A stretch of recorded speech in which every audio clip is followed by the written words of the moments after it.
About 2,000 years before Christ, there lived in the Chaldean city of Ur a man who is claimed by all three of the world's great monotheistic religions, Judaism, Christianity, and Islam, as one of their primary founders. In the biblical account, Abram, later renamed Abraham, is a key player in God's plan to win back the hearts of the human family and revive a knowledge of the Creator. Abraham's religion stood out in sharp contrast to the petty idolatry and trivial superstition of his neighbors. He worshiped the Creator, the transcendent, the invisible God, whose wisdom and power was demonstrated by the very existence of the world itself. He had a religion of faith, not sight. He had a direct relationship with his Maker.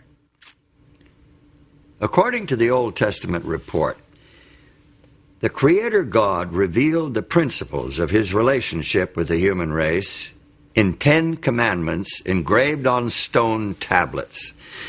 These commandments were entrusted to Abraham's descendants, the Israelites, as a blessing to share with all nations of the world.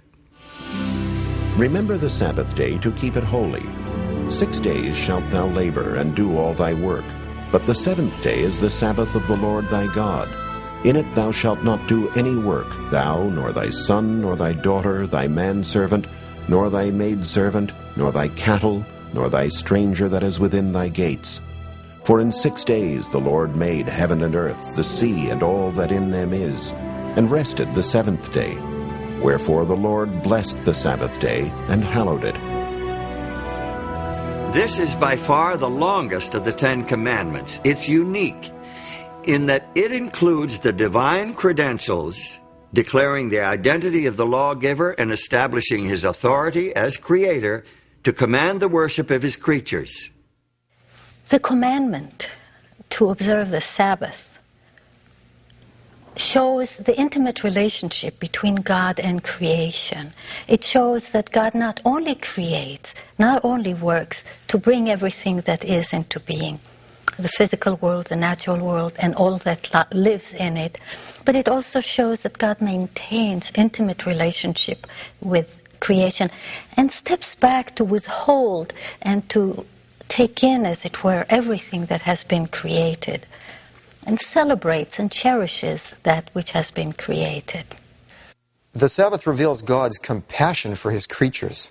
In Exodus 23, verse 12, there's a law regarding the Sabbath, and it says, 6 days you shall do your work, but on the seventh day you shall rest, that your ox and your ass may have rest, and the son of your bondmaid and the alien may be refreshed.